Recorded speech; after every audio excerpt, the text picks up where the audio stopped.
Mitra diamonds, Thazhepalam, Tirur. മാരകരോഗം ബാധിച്ച് ചികിത്സയിലിരിക്കുന്ന നിയാമോളുടെ ചികിത്സാ ഫണ്ടിലേക്കായി തന്റെ കൊടുക്കയിലെ ചെറിയ സമ്പാദ്യം കൈമാറി ധീരവ് കൃഷ്ണ.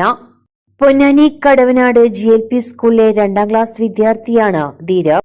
വാർഡ് കൌൺസിലർ ബാബുവിന്റെ മകൾ ശ്രുതിയുടെയും മരണപ്പെട്ട ലെനീഷിന്റെയും മകനാണ് ധീരവ്.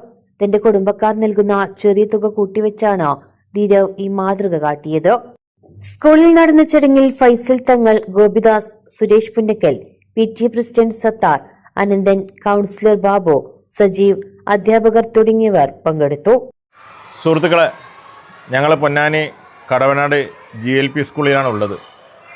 നമുക്കറിയാം, ഞങ്ങളിവിടെ എത്തിയിട്ടുള്ളത് ഒരു 2ാം ക്ലാസ്സിൽ പഠിക്കുന്ന ധീരജ് എന്ന കുട്ടി ഈ കടവനാട് തന്നെയുള്ള നിയമോളെന്ന് പറയുന്ന മാരക രോഗം ക്യാൻസർ പിടിപെട്ട് MVRൽ ചികിത്സ നടത്തിക്കൊണ്ടിരിക്കുന്ന കുട്ടിക്ക് വേണ്ടി തൻ്റെ കുടുക്കയിൽ സ്വരൂപിച്ച ചെറിയ ഒരു തുക, അവന് 1 രൂപയും ചെറിയ പൈസയുമായി കുടുക്കയിൽ സ്വരൂപിച്ച ആ പൈസ നിയമോളുടെ വീഡിയോ കണ്ട് വിഷമം അറിഞ്ഞ് അവൾക്ക് കൊടുക്കാൻ വേണ്ടി അവിടെ ചികിത്സാ സഹായത്തിലേക്ക് 1.5 കോടി രൂപ പിരിക്കുന്ന സഹായത്തിലേക്ക് കൊടുക്കാൻ വേണ്ടിയിട്ടാണ് വന്നിട്ടുള്ളത്.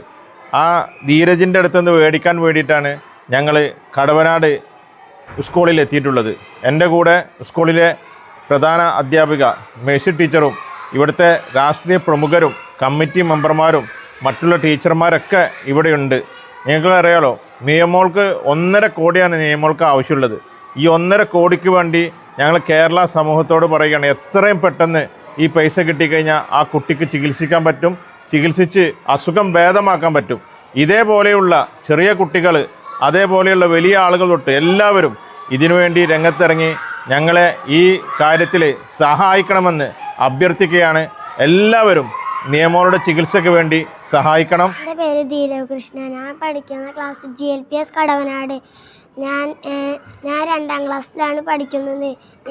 ഇന്നലെ എൻ്റെ അമ്മ എനിക്ക് ഫോണിൽ നിയ ചേച്ചിയുടെ അസുഖത്തിനെ പറ്റി പറഞ്ഞു. അപ്പോൾ എൻ്റെ അമ്മച്ചനും എൻ്റെ അമ്മമ്മയും എല്ലാവരും എനിക്ക് കാശ് തരാറുണ്ട്. അതെല്ലാം ഞാൻ തൊണ്ടിലിടുമായിരുന്നു. ഇപ്പോൾ ആ തൊണ്ട് എനിക്ക് ആവശ്യമില്ല. ഇപ്പോൾ ആ തൊണ്ട് ഞാൻ നിയ ചേച്ചിക്ക് കൊടുക്കാൻ പോവുകയാണ്. 35 വർഷത്തെ വിശ്വസ്ത പാരമ്പര്യവുമായി എന്നും എപ്പോഴും കൂടെയുണ്ടെന്ന വിശ്വാസം. Basith wedding mall, Basith arcade, Poongottukulam, Tirur.